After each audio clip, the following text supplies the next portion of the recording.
There's a moment in the first episode of The Continental where a character says, "We need guns. Lots of guns." You may recall Keanu Reeves uttering that line in John Wick Chapter 3, or making the same request in the first Matrix, and it's just one of many callbacks to Reeves' filmography sprinkled throughout the John Wick franchise. The Continental's co-opting of that line for another character, as if it's a be seeing you level Wickism original to the franchise, speaks to the level of confidence the Peacock spin-off seems to have in itself. The Continental lives in the shadow of the Baba Yaga, but it didn't have to be this way. Since the success of the first film, the world of Those Under the High Table has progressed and evolved into a cinematic universe with a complex mythology interesting enough to sustain itself with or without Reeves. Now that may not be how most feel, and it's going to be hard to convince them otherwise after this 3-night event series, which explores how Winston Scott, John Wick's chief ally, played by Ian McShane on the big screen, and Colin Waddell in The Continental, came to be the proprietor of the #1 assassin hotel in New York City. It has the veneer of the John Wick movies, and occasionally provides interesting historical context for Winston's role in Wick's eventual crusade, but you've got to sledgehammer through a lot of concrete to get to those very few gold coins.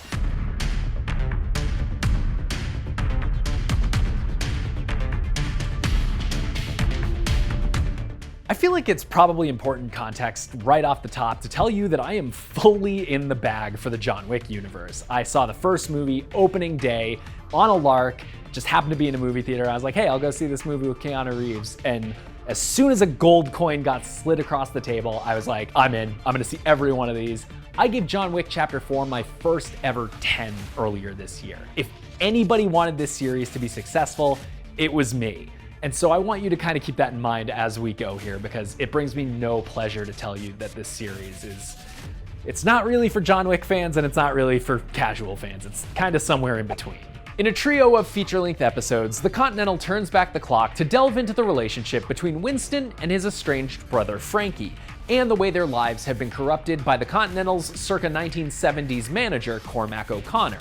As played by Mel Gibson, Cormac's coarse demeanor, truly awful puns, and explosive rage position him as present-day Winston's exact opposite, and indicative of the institutional change he would bring to their world of murder, gun-running, and general ne'er-do-wellery. Cormac's anti-Winston persona is just one of many analogs to John Wick characters and paradigms that the Continental uses to shortcut world building on its own terms. If you liked Ruby Rose's mute enforcer in Chapter 2, hey, congrats, there are now 2 mute assassins, and they have funny haircuts. The guy kind of looks like a cross between the Berries and Cream dude and Lord Farquaad. If you liked Lawrence Fishburne's Bowery King, hey, there's now a Bowery Queen. You loved Chapter 3's Steely Adjudicator? Great, here's one with a porcelain mask and a kilt-wearing bodyguard.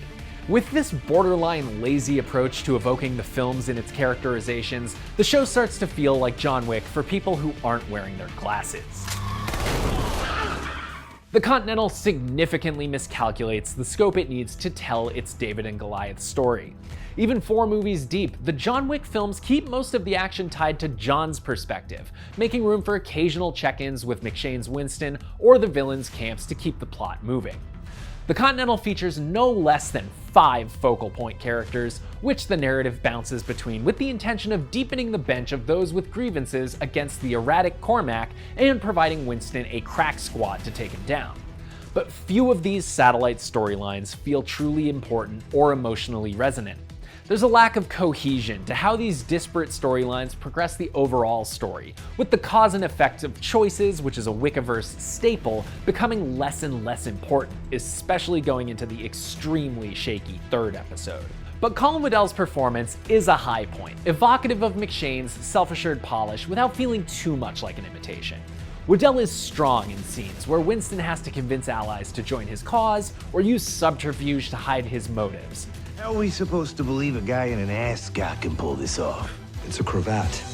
If you want a good comparison point here, and this might be a little controversial depending on your feelings about the movie, Alden Ehrenreich's performance as Han Solo in Solo comes to mind, both evoking very famous actors without necessarily ripping them off entirely. Aomidi Adagon's Charon evokes the late great Lance Reddick's stalwart concierge with equal success, perfectly capturing Reddick's sensitivity with a healthy dose of naivete that makes him easy to root for as he decides what he wants his future to look like. Of course, the Continental establishes how these characters come to know and respect each other, but it's a relationship given less emphasis than you would anticipate, and other characters who take up that screen time are far less compelling. Ben Robson's Frankie works for Cormac, and with his long hair, tattoos, tactical reloads, and creativity in hand-to-hand combat, he's very, very clearly the stand-in for John Wick here. Robson acquits himself well in his action scenes, which are among the Continental's best, but the focus on Winston means Frankie falls by the wayside very quickly. His wife Yen, a former fighter for the Khmer Rouge in the Vietnam War, played by young Kate, doesn't fare much better, although her perspective on that conflict does provide some of the only weighty thematic discussions in the Continental. The effects of the war on the supporting cast are hinted at but aren't folded into character arcs in any meaningful way, and ultimately feel intent on demarcating the period setting. The production design is pretty great though, and deserves credit for successfully evoking the world of the first John Wick film in particular. A grimy ground-level view of New York City in the throes of post-Vietnam malaise contrasts well with the sumptuous interiors of the Continental, which is well represented here. Those hoping for John Wick quality action, though, will be disappointed. There are flashes of the violent creativity that Chad Stahelski and Reeves have perfected, but by and large, there is nothing exceptional in the hand-to-hand combat that breaks out every 15 or 20 minutes or so. One sloppy car chase is pieced together with cuts to black that aren't in the visual vocabulary of the films or the rest of the show. It feels aimed at salvaging something that didn't work on set but was necessary to get characters from A to B. And hey, look, I know we're working on a TV budget.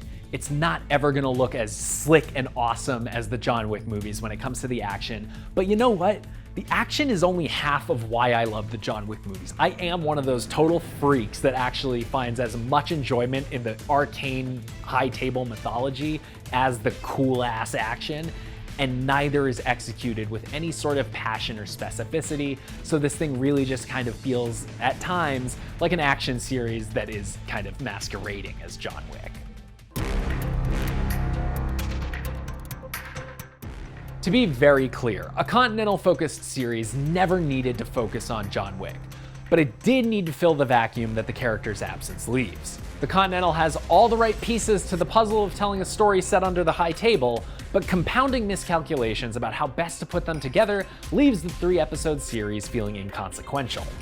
John Wick completionists interested in a look at how Winston and Charon met and why Winston may have made some of the choices he did in the films have enough to keep them engaged, but there's no doubt a better way to realize this world on the small screen than the scattershot, half-hearted execution of the Continental.